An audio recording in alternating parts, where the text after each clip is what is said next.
much does fear play into preventing us from grasping perspective, though? Oh no, fear is everything. Yeah, like if there was one concept that I would suggest to people to take a daily confrontation with, is fear. The problem with fear is that it lies, right? So fear tells you, hey, you know, if you say that to that girl, she's gonna know she has you, you know, and she'll never really be attracted to you if she knows how much you attracted to her. Don't say that. No, how we get her is when she walks by, ignore her. Right, so You know, it's like, pop it on your shoulder. fear tells you dumb shit like that, right? You know, so, you know, for me, the daily confrontation with fear has become a real practice for me since about three years ago. I went skydiving in Dubai, right? And skydiving is a really interesting confront with fear, right? So I gotta stand up. I'm sorry, I gotta stand up. All right. So all your friends, what happens? You go out. I dropped my thing. Yeah. So what happens is you go out the night before and you take a drink with your friends, and somebody says, "Yeah, we should go skydiving tomorrow." And you go, "Yeah, we'll go skydiving tomorrow." Yeah. And you go, "Yeah." And everybody goes, "Yeah." Right? And you go home by yourself. You're like, Right? You're like, well, I mean, they was drunk too. Right? So maybe they not, maybe, I mean, we don't have to go. We don't have to do it. So then that night you're laying in your bed and you just keep, and you're terrified. You keep imagining over and over again jumping out of an airplane, and you can't figure out why you would do that, right? And you're laying there and you have the worst night's sleep of your life, but you still have the hope that your friends were drunk, right? So you wake up the next day and you go, down and you say where you were going to meet, and everybody's there. You're like, oh, shit. All right, cool. Right? So you get in the van and you don't know that your friends had the same night that you had, because they're pretending like they didn't. They're like, yeah, man, my uncle's a Navy SEAL, and this is going to be great. I've been looking forward to this. And you're like, oh my God. And your stomach is terrible. You can't eat and everything, but you don't want to be the only punk who doesn't jump out of this airplane. So you get there, and then you have this safety brief. And you're standing there, and the guys will tell you, well, if the chute doesn't open, what's going to happen is well, why the hell, what could happen? That the chute wouldn't open, right? So you do a thing, and what you do is your first jump, you're attached to a guy who is going, he's going to walk you out. So you go, and you get there, and there's an airplane, and nobody's stopping. Everybody's still going. So you get onto the airplane, and you're sitting there, and it's extra because you're sitting on some dude's lap, some stranger. You're sitting on his lap, and it's like, you're trying to make small talk. Yeah, man. So you be jumping with people all the time, huh? Right? So, and then you just want to make sure, you got kids, right? You got people you need to see, right? You just want to make sure he's serious, right? So you get in there. So everything's normal. So you fly and you go up to 14,000 feet, and you notice there's a light. It's red and it's yellow and green, right? So right now the light's red. So then you start thinking at some point the light's going to go green, but you don't know what's going to happen, right? And you wait, and it goes yellow, and the light goes green, and somebody opens the door, and in that moment you realize you've never been in a freaking airplane with the door open.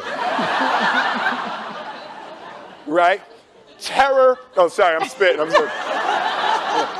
Oh, sorry. No, terror. Right? So you go, and then, if you were smart, you sat in the back so you don't go first, right? And then people start going out of the airplane. And you go, and the guy walks you up to the end of the thing, and you're standing, and your toes are on the edge, and you're looking out down to death. And they say, on 3.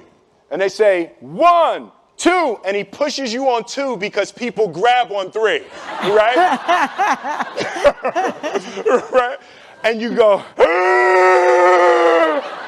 and you fall out of the airplane, and in 1 second, you realize that it's the most blissful experience of your life. You're flying, right? It doesn't feel like falling, right? It's like you actually are kind of held a little bit by the wind, and then you start falling, and there's zero fear. You realize that the point of maximum danger is the point of minimum fear.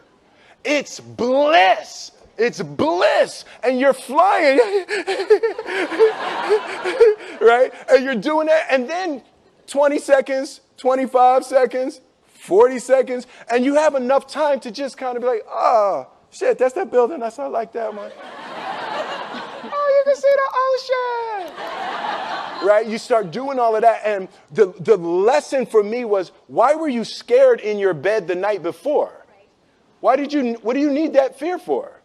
Just don't go. Why are you scared in your bed 16 hours before you jump? Why are you scared in the car? Why could you not enjoy breakfast? What did you need that? The fear is fear of what? You're nowhere even near the airplane. Everything up to the stepping out, there's actually no reason to be scared. It only just ruins your day. You don't have to jump. And then in that moment, all of a sudden, where you should be terrified is the most blissful experience of your life. And God placed the best things in life on the other side of terror. On the other side of your maximum fear are all of the best things in life. You know? Mm-hmm. So that was sorry. So that was, no, it's good. That was my experience with skydiving and fear. All right. All right. So practically speaking. But I didn't like that take. I'm going to do it again. Back to the top. I can sell that better. Oh, no. when you decide to do something like that, like how does it work practically? Do you call your wife and be like, I might be dead tomorrow. Right. No, but that's... But I made a drunk promise. Yeah, I made a drunk promise. Yeah. How about this? So I jumped. I had such a mystical, powerful, spiritual experience. I flew home and got my sons, and I went back, and 10 days later, my sons jumped, right? Yeah. Now, that was a little different. Oh, let's see, that makes me stand up, right? Because I'm scared, right? So Jaden went first, right? Jaden wants to do everything first. So I'm sitting there and I'm like, yeah, my sons are going to have this crazy experience. And then Jaden went out of the airplane. And I was like, Then my oldest son, Trey, goes up and he goes out of the airplane. And I was like, this could potentially be the worst display of African-American parenting in history. Right. I was like, both my sons just fell out of an airplane. Jump. Right? Jump. Right. Because I told them to. But again, the fear again. I was like, oh my God. So I told the dude, I was like, listen, I want to see them go out, but I also want to see them land. And he's like, no, it's cool. So this time we went out and we did the straight bullet, and I just went straight down past them. Right. It was like, and he's like, you good?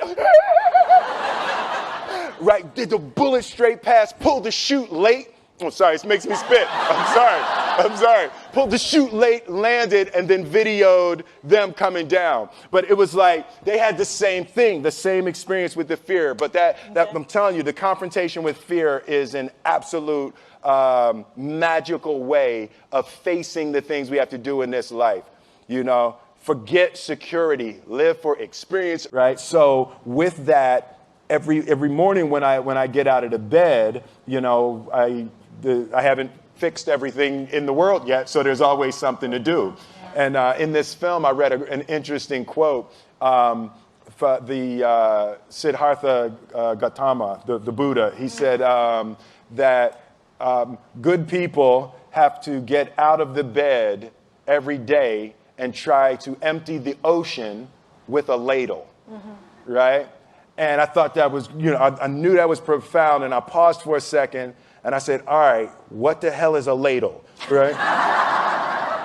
right? So that, I touched it on my iPad, it's ladle. Oh, it's like a big spoon, Okay. As we it's say like in a Philly. soup spoon, yeah. It's like a soup spoon. I was like, why are you a soup spoon? So trying to empty the ocean with a soup spoon, as the mentality of how you wake up every day to try to do good in the world. So for me, I'm really driven by continually trying to elevate my mind and elevate my spirit and care for my body, and to be able to love as many people as effectively as possible with this mystery of life that